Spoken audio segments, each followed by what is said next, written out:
ഇടതുപക്ഷം അധികാരത്തിൽ വന്നപ്പോഴെല്ലാം എക്സൈസ് വകുപ്പ് അഴിമതിയുടെ സ്രോതസ്സായിരുന്നുവെന്ന മുൻ ആഭ്യന്തര വകുപ്പ് മന്ത്രി Ramesh Chennithala. Bevco employees association INTUC സംസ്ഥാന സമ്മേളനം മുനിസിപ്പൽ ടൗൺ ഹാളിൽ ഉദ്ഘാടനം ചെയ്യുകയായിരുന്നു അദ്ദേഹം. മൊബൈൽ ആപ്പിന്റെ അഴിമതിയിലാണ് ആദ്യം തുടങ്ങിയത്. UDFന്റെ ശക്തമായ എതിർപ്പിനെ തുടർന്നാണ് അത് നടപ്പാക്കാതെ പോയത്. ഒന്നാം പിണറായി സർക്കാർ 2 ഡിസ്റ്റിലറിയും 5 ബ്രൂവറിയും നടപ്പാക്കാനാണ് പിന്നീട് നീക്കം നടത്തിയത്. അതും പ്രതിഷേധത്തെ തുടർന്ന് ഉപേക്ഷിക്കുകയായിരുന്നുവെന്ന് ചെന്നിത്തല പറഞ്ഞു. രണ്ടാം പിണറായി സർക്കാരിന്റെ കാലത്താണ് എലപ്പുള്ളിയിൽ മദ്യ കുത്തക കമ്പനിയായ ഒയാസിസിന് അനുമതി നൽകിയത്. UDF ഉൾപ്പെടെ വൻ പ്രതിഷേധം ഉയർത്തിയതിനെ തുടർന്ന് അതും ഇപ്പോൾ വേണ്ടെന്ന് വയ്ക്കുകയായിരുന്നു. ആഗോള കുത്തകയായ മദ്യ കമ്പനിയെ എലപ്പുള്ളിയിൽ ഒരു കാരണവശാലും കാലുകുത്തിക്കില്ലെന്ന് അദ്ദേഹം വ്യക്തമാക്കി. സർക്കാർ ഉടമസ്ഥതയിൽ മേനോൻപാറയിൽ മദ്യം നിർമ്മിക്കാൻ സാധ്യത നിലനിൽക്കെയായിരുന്നു കരിമ്പട്ടികയിൽ ഉൾപ്പെട്ട മദ്യ കമ്പനിക്ക് അനുവാദം നൽകിയത്. ഇപ്പോൾ UDF നേരത്തെ നിർദ്ദേശിച്ച സ്ഥലത്ത് മദ്യ കമ്പനി തുടങ്ങേണ്ട സ്ഥിതിയിലായി. 10 വർഷമാണ് ഇതിനുവേണ്ടി സർക്കാർ മാറ്റിവെച്ചത്. രൂക്ഷമായ കുടിവെള്ളക്ഷാമവും കൃഷിക്ക് ജലക്ഷാമവും നേരിടുന്ന പ്രദേശത്താണ് മദ്യനിർമ്മാണ കമ്പനിക്ക് സർക്കാർ അനുമതി നൽകിയത്.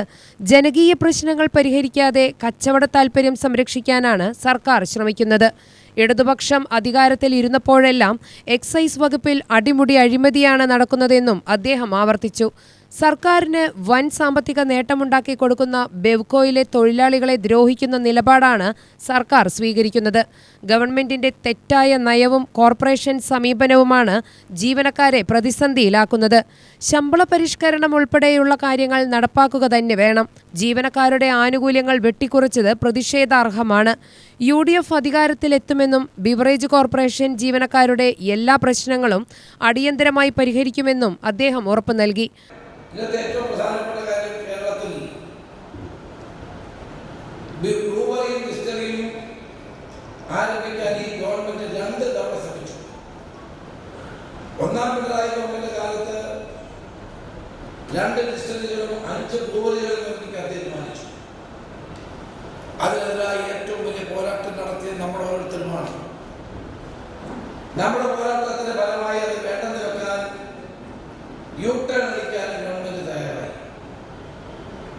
രണ്ടാം പിണറായി ഗവൺമെന്റ് കാലത്താണ് എലപ്പുള്ളിയിൽ വീണ്ടും മഴനിഴൽ പ്രദേശമായ കുടിവെള്ളം പോലും കിട്ടാത്ത എലപ്പുള്ളിയിൽ ഇന്ത്യയിലെ ഏറ്റവും വലിയ മദ്യക്കുത്തകയ്ക്ക് ഡിസ്റ്റിലറിയും ബ്രൂവറിയും ബോട്ടിലിംഗ് പ്ലാന്റും ഉൾപ്പെടെയുള്ള വലിയ ഒരു സംവിധാനം ഉണ്ടാക്കാൻ ഈ ഗവൺമെന്റ് തീരുമാനിച്ചു.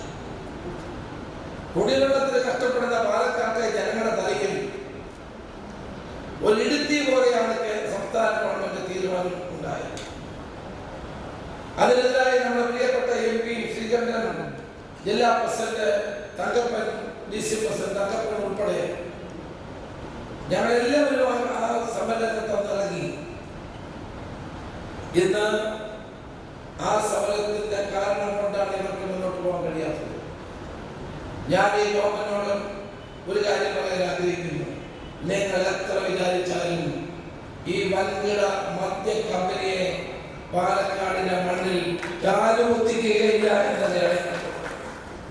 അസോസിയേഷൻ സംസ്ഥാന പ്രസിഡന്റ് TU രാധാകൃഷ്ണൻ അധ്യക്ഷനായി. DCC president A Thankappan, VK Sreekantan MP, KPCC general secretary C Chandran, association സംസ്ഥാന ജനറൽ സെക്രട്ടറി A ജേക്കബ്, സംസ്ഥാന വൈസ് പ്രസിഡന്റ് MC സജീവൻ, ജില്ലാ president Thrippaloor Sasi, general secretary K Mohanan, Sabeesh Kunnangoth, S Suryaprakash തുടങ്ങിയവർ സംസാരിച്ചു. UTV news, Palakkad.